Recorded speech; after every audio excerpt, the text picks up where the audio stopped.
ऐतिहासिक इमारतों की कई कहानियां होती हैं।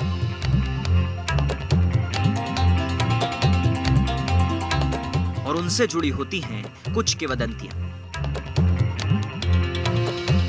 इतिहासकार इन्हें नकारते हैं तो स्थानीय लोग इसे आस्था और सत्य की शक्ति के रूप में परिभाषित करते हैं।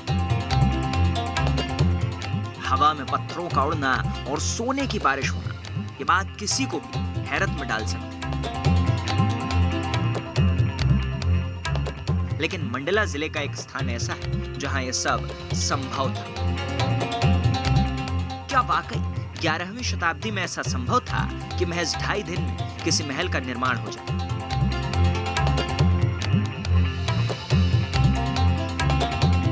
आज हम आपको एक ऐसे ही सफर पर लेकर चल रहे हैं जहां इस इतिहास को करीब से जानने की कोशिश करेंगे। क्या महज 2.5 दिन में किसी महल का निर्माण हो सकता है? क्या किसी महल के अंदर धन की वर्षा हो सकती है? एक ही आकार के सैकड़ों टन वजनीय पत्थर एक जगह से दूसरी जगह उड़कर जा सकते हैं? या फिर एक ही आकार के हजारों लाखों पत्थरों का कोई पहाड़ हो सकता है? ये तमाम सवाल आपको अचंभित कर रहे होंगे और हैरान कर रहे होंगे। लेकिन एक जगह ऐसी भी है जहां इन्हें सच्चाई की नज़र से देखा जाता है, जहां ये हकीकत माने जाते हैं। ऐसे ही अचंभित करने वाले सवालों के जवाब तलाशने हम निकल पड़े हैं मध्य प्रदेश के आदिवासी बहुल इलाके मंडला की ओर, और जानेंगे इन सवालों का रहस्य, क्योंकि इस रहस्यमय यात्रा में हमें कई रहस्यात्मक तथ्य भी देखने को मिलेंगे। तो आइए चलते हैं हमारे इस रहस्यमयी सफर की ओर।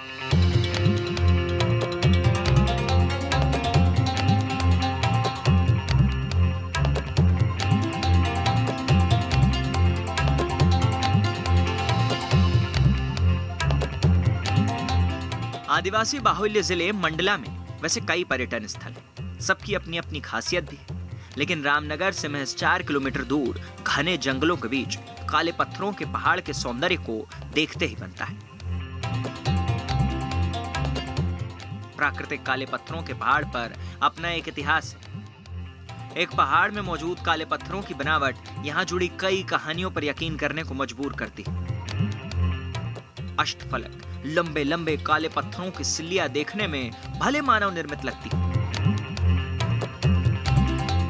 लेकिन इस काले पहाड़ के कई गहरे राज आज भी इन्हीं पत्थरों के बीच कहीं दफन है।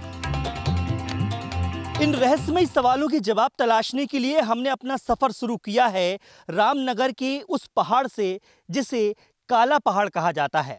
आखिरकार क्यों इसे काला पहाड़ कहा जाता है? क्या है इसके पीछे राज?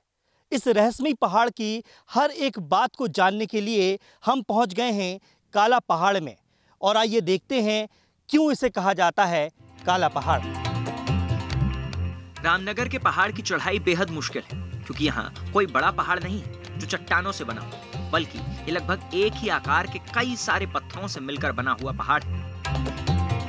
तकरीबन 3 किलोमीटर की खड़ी और बेहद कठिन चढ़ाई चढ़ने के बाद जिस काला पहाड़ के बारे में हम जानने के लिए ऊपर आए, जिस पहाड़ के बारे में काफ़ी चर्चाएं सुनी थी, जिस पहाड़ के बारे में काफ़ी रहस्य हमने सुने थे आने के पहले, जब इतनी कठिन चढ़ाई चढ़ने के बाद हम ऊपर पहुँचे, या यूँ कहें कि काले पहाड़ के नज़दीक पहुँचे, और जो नज़ारा हमारी आंखों के सामने था वो नज़ारा कुछ इस तरह का था।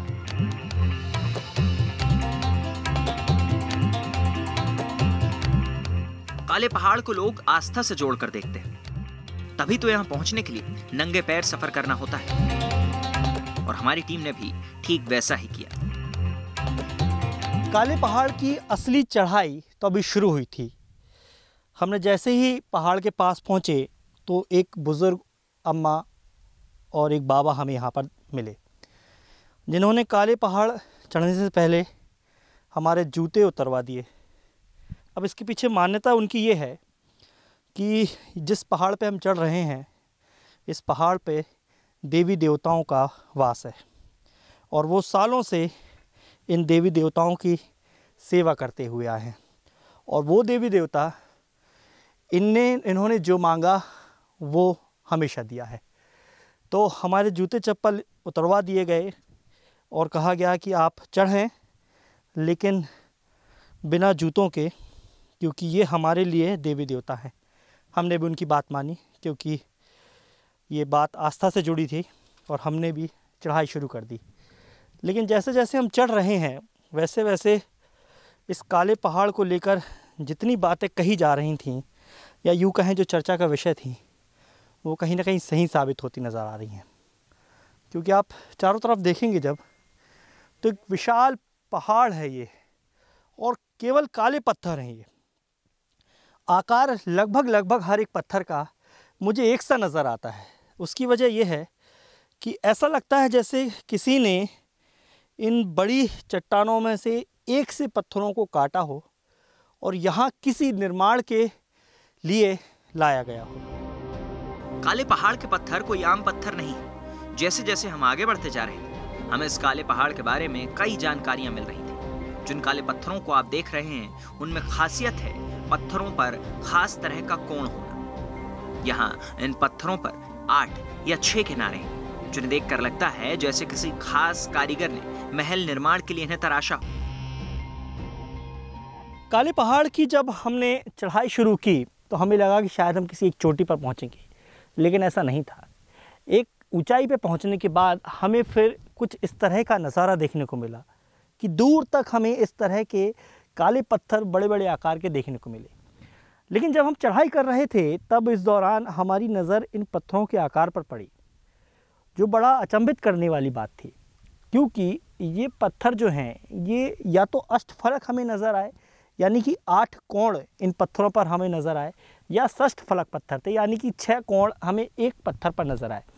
वैसे तो बहुत सारे पत्थर टूट फूट गए हैं यहाँ पर, लेकिन थोड़ा सा हम यदि नीचे नज़र डालेंगे तो हमें ये पत्थर जो है कुछ इस तरह के आकार के नज़र आए। जैसा कि आप देख सकते हैं कि ये एक कोण बने हैं, और ऐसा लगता है जैसे इन पत्थरों को किसी शिल्पकार ने एक से आकार का काटा हो। क्योंकि एक आध दो पत्थर पर हमें लगता कि वो अष्टफलक है या षष्ठफलक है, लेकिन ऐसा नहीं है। यहाँ अधिकांश पत्थर जो हैं वो अष्टफलक और षष्ठफलक हमें नज़र आए।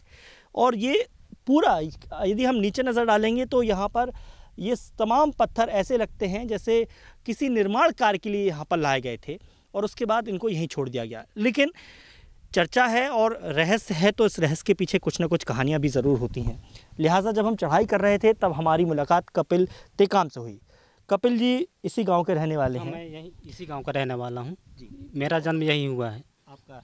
ये जो हम जब पहाड़ चढ़ रहे हैं तो हमें दिख रहा है कि तमाम जो पत्थर हैं लगभग एक से आकार के, हमें ऐसा लगता है जैसे किसी ने तराशा हो इन्हें पे। ये क्यों यहाँ पर पड़े हैं और कब से पड़े हैं, आपकी क्या जानकारी? मैं तो जन्म से ही देख रहा हूँ इनको। सियाने लोग बताते हैं, राजा महाराजाओं के मंत्रों के माध्यम से ये पत्थरों को यहाँ इकट्ठा किया, और 4 किलोमीटर दूरी रामनगर में एक मोती महल है, वहाँ और आगे महल बनाने के लिए कोशिश जारी रहा। इसलिए ये पत्थर राजा महाराजाओं के माध्यम से यहाँ लाया गया। बिल्कुल, लेकिन ये पत्थरों का आकार बिल्कुल ऐसा लगता है कि शायद वो महल बनाने के लिए लाए गए थे, या यूँ कहें कि मोती महल में जो पत्थर लगे हैं वो शायद ऐसे ही कुछ होंगे। हाँ, ऐसे ही पत्थर हैं वहाँ भी। हाँ, मोती महल के लिए, राय भगत महल के लिए, रानी महल के लिए, दल बादल महल के लिए, सब पत्थर यहीं से मंत्रों के माध्यम से राजा ने अपने मंत्रों के माध्यम से उड़ा के महलों में ले जाया करते थे। यानी कि यहाँ पर कहानी है इन खास पत्थरों के बारे में। लेकिन बात यहीं ख़त्म नहीं हो जाती है, सफ़र बहुत लंबा है, तो आइए चलते हैं आगे के सफ़र की ओर। स्थानीय लोगों की माने तो गोंडकालीन राजा हृदय शाह ने रामनगर में अपना महल बनाने के लिए तंत्र शक्ति से अष्टफलक काले पत्थरों का भंडारण किया था, और इन्हीं काले पत्थरों से महज 2.5 दिनों में विशाल मोती महल, रानी महल और राय भगत की कोठी का निर्माण कराया। सबसे हैरान कर देने वाली बात तो ये है कि काला पहाड़ से 4 किलोमीटर दूर रामनगर तक विशाल पत्थरों को राजा हृदय शाह ने अपनी तंत्र शक्ति से हवा में उड़ाकर बुलवाया, और 2.5 दिनों में इन्हीं पत्थरों से विशाल और आलीशान महल का निर्माण हुआ।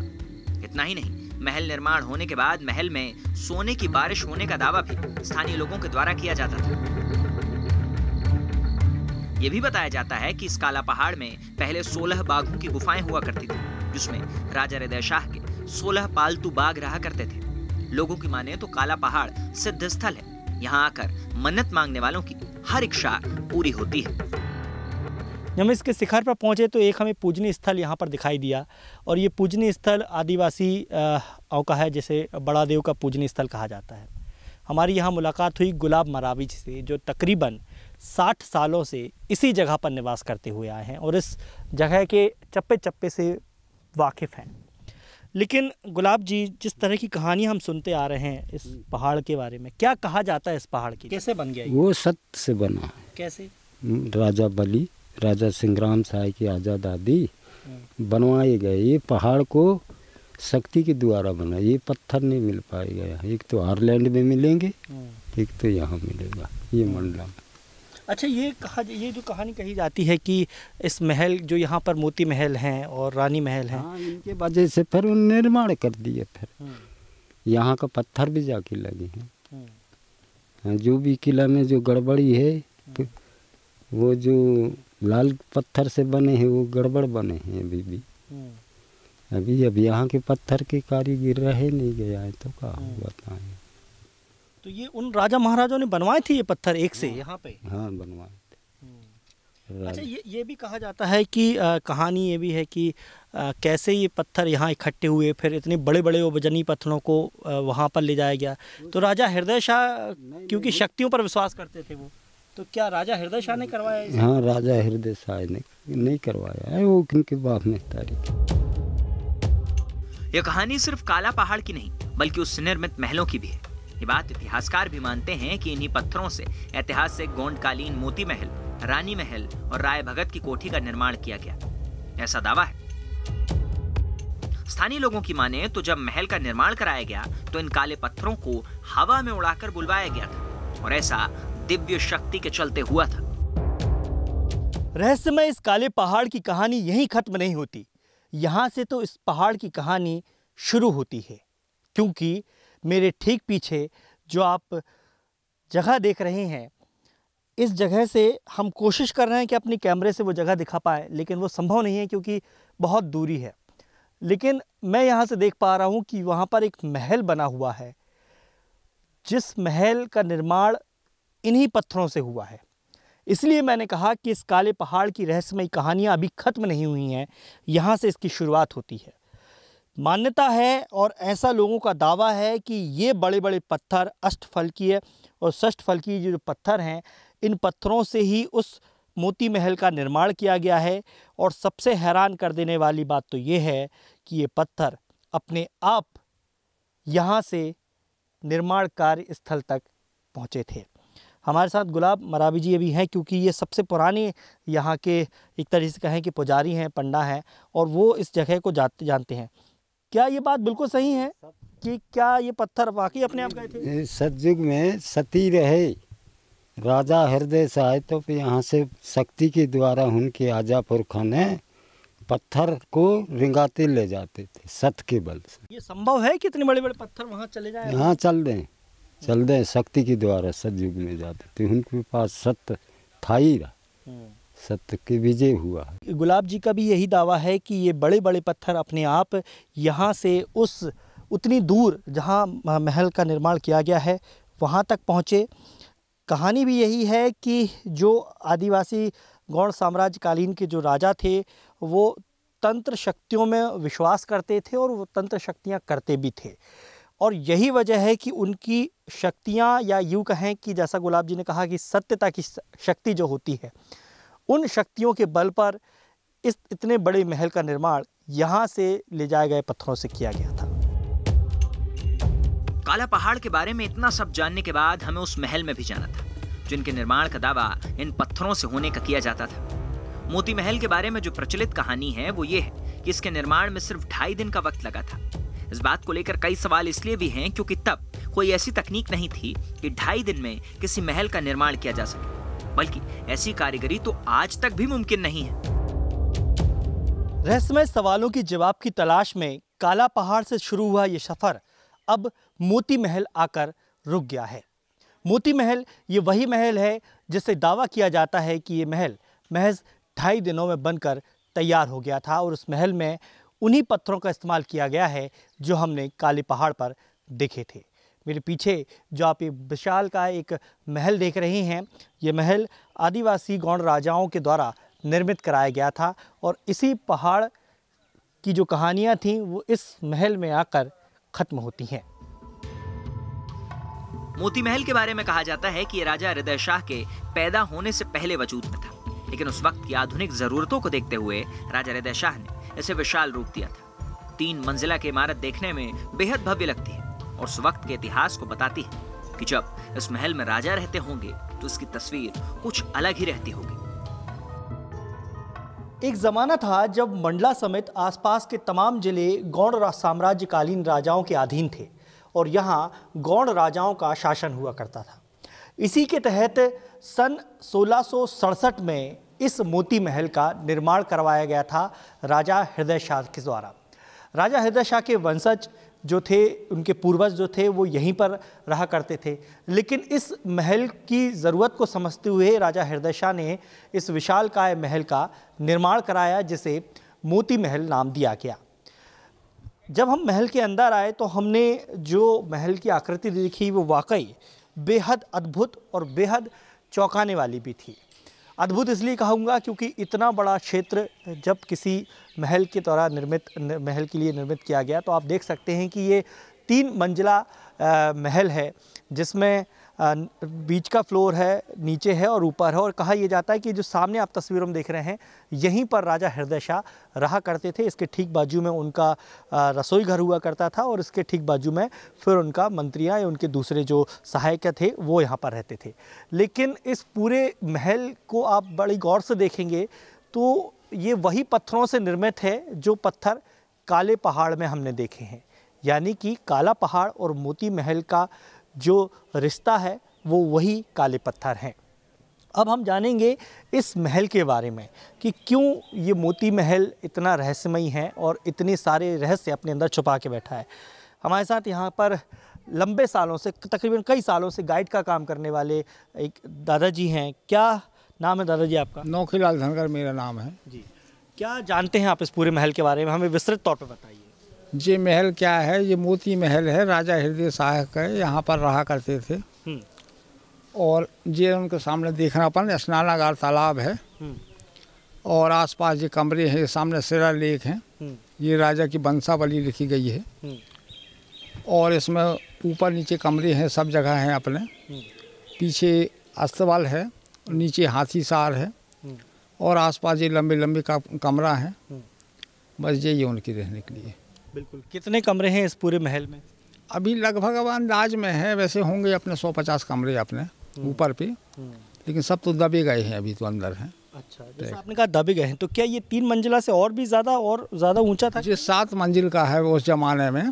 ये 1926 में बाढ़ आ गई थी, 1826 में बाढ़ आ गई थी। इसके द्वारा जो ऊपर का हिस्सा में डूब गया था, तो इसमें सब पैक हो गए हैं नीचे के, इसलिए अभी बहुत से कमरे बंद हैं। बिल्कुल। यानी कि एक और रहस्य वाली बात यह है कि ये जो महल है जितना ऊपर दिख रहा है उससे कहीं ज़्यादा इसकी गहराई में छुपा हुआ है। बाढ़ की वजह से वो तमाम जो मंजिल थे वो एक तरीके से डूब गई हैं, लेकिन ऊपरी 3 मंजिल अभी भी कायम है। अच्छा, बहुत सारी बातें कही गई हैं, जैसा कि हमने सुना है कि वो काला पहाड़ जो है, क्या वैसे ही पत्थर यहाँ पर, उसी पत्थर से क्या कहानी है वो, क्या बताते हैं कि राजा वो काला पहाड़ में जो पत्थर आए हैं वो सब उसी पत्थर से किला का निर्माण हुआ है। कथाएं और किंवदंतियां वक्त के साथ बदलती रहती हैं और इस सफर पर हमने यही जाना कि जो कहानियां बताई जाती हैं वो स्थापित होती हैं। दावा सच भी होता दिखता है, क्योंकि जो पत्थर हमने काला पहाड़ पर देखे थे, ठीक वैसे ही पत्थर हमें मोती महल पर दिखते हैं।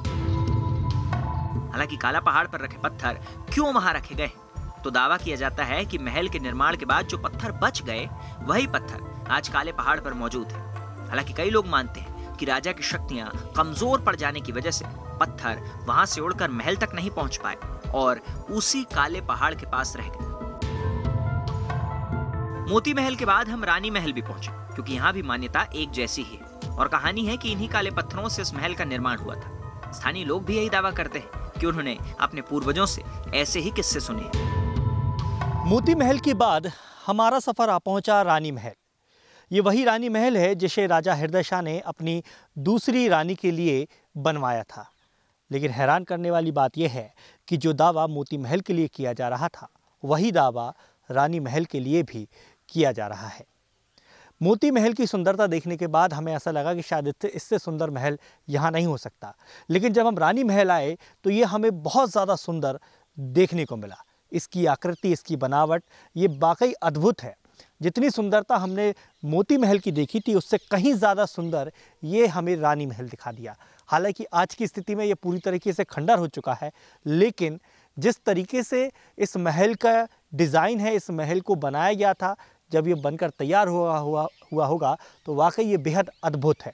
सबसे ख़ास बात इस महल में ये है कि महल के साथ साथ इस रानी महल के अंदर एक बावड़ी भी बनाई गई है।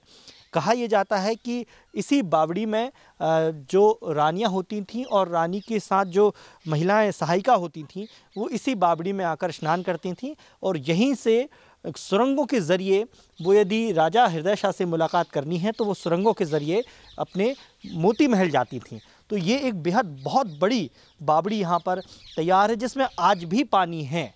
ये वाकई हैरान करने वाली बात है कि 1667 की तकरीबन ये कहानी कही जाती है जब मोती महल बनकर तैयार हुआ होगा, और लगभग उसी समय ये महल भी बनकर तैयार होगा। लेकिन तब से ये बावड़ी आज भी है और इस पर आज भी भरपूर पानी है। तो जो दावा किया जाता है वो दावा यहाँ के स्थानीय लोग करते हैं। हालांकि मशहूर इतिहासकार इन तमाम दावों को किंवदंतियां बताते हैं। इतिहासकारों का कहना है कि राजा हृदय शाह का शासनकाल गौड़ साम्राज्य के समापन का काल माना जाता है, लेकिन राजा हृदय शाह ने 1651 के बाद रामनगर को विकसित करना शुरू कर दिया था। राजा हृदय शाह संगीत के बड़े प्रेमी थे और उन्हें संगीत का अच्छा खासा ज्ञान भी था। उन्होंने कई ऐसी रचनाएं की हैं जो आज भी संगीत के लिए मील का पत्थर बनी हुई हैं। इतिहासकार ये तो मानते हैं कि राजा हृदय शाह न केवल तांत्रिक क्रियाओं में विश्वास करते थे, बल्कि खुद भी एक बहुत बड़े तंत्र साधक थे। लेकिन पत्थरों को हवा में उड़ाना और 2.5 दिन के अंदर महल तैयार करवाना, इसके कोई साक्ष्य नजर नहीं आते, क्योंकि इतिहास के मुताबिक रामनगर में मोती महल का निर्माण 1667 में करवाया गया था, लेकिन महलों का निर्माण कार्य 1651 में शुरू हो चुका था। इतिहासकारों का कहना है कि राजा हृदय शाह ने रामनगर में किले के निर्माण के लिए कहीं दूर से लाकर काले पत्थरों का भंडारण किया और अनुपयोगी पत्थरों को वहीं छोड़ दिया, जिसे आज लोग काला पहाड़ के नाम से जानते हैं, और पत्थरों के उड़ने और सोने के बारिश वाली बात को किंवदंतियां बता रहे हैं। राजा हृदय शाह चूंकि एक अच्छे संगीतकार भी थे, एक अच्छे साहित्यकार भी थे, तो उनके संबंध में कहा जाता है कि वे तंत्र विद्या में भी बड़े निपुण थे, निश्चित रूप से थे। लेकिन उनके साथ बहुत सारी किंवदंतियां भी जुड़ गई हैं, और किंवदंतियों के अंतर्गत समीप में एक पत्थरों का पहाड़ है, काला पहाड़ जिसे कहते हैं। अष्टफलक पत्थर हैं और उनका एक विशाल ढेर है, जिसे काला पहाड़ की संज्ञा दी गई है। अब किंवदंती में कहा गया है कि चूँकि राजा हृदय शाह तंत्र विद्या में बहुत निपुण थे, बहुत महारत हासिल थी उन्हें, माहिर थे, तो उन्होंने अपनी तंत्र विद्या के बल पर कहीं दूर से ये पत्थर बुला करके यहाँ इकट्ठे किए और इन्हीं से महल का और अन्य भवनों का निर्माण हुआ। लेकिन इतिहासकार इसको नहीं स्वीकार करते हैं। तंत्र विद्या में वो निपुण होंगे, लेकिन ये बात सही नहीं है, बल्कि यहाँ पत्थरों का कलेक्शन किया गया और वहीं कारीगरों ने उनको अष्टफलक छांट करके, तराश करके उस रूप में परिवर्तित किया। तो जितने पत्थर उपयोग में आना थे वो उपयोग में आ गए, शेष जो बचे रहे वो ढेर के रूप में आ जाए, तो उन्हें हम काला पहाड़ की संज्ञा देते हैं। करीब 10 एकड़ में फैले काले पहाड़ की खूबसूरती देखने रोजाना बहुत दूर दूर से पर्यटक आते तो बड़े उत्साह से हैं, लेकिन उबड़ खाबड़ घाटी और लंबी दूरी तक पैदल चलने के बाद उन्हें निराशा हाथ लगती है। शासन ने पर्यटन स्थल घोषित तो कर दिया है, लेकिन यहाँ सुविधाओं की खासी कमी है, जिसे दुरुस्त करने की जरूरत है। लेकिन जिस बात की पड़ताल करने के लिए हमने इस पहाड़ की चढ़ाई की थी, वो संबंध स्थापित होता तो दिखा, लेकिन कुछ ऐसे किस्से कहानियों के साथ जिनका वजूद फिलहाल नजर नहीं आता। यानी काले पत्थर से महल के निर्माण की बात तो सच होती दिखती है, लेकिन पत्थर के हवा में उड़कर पहुंचने की इस बात को इतिहासकार नकारते हैं। Team news state.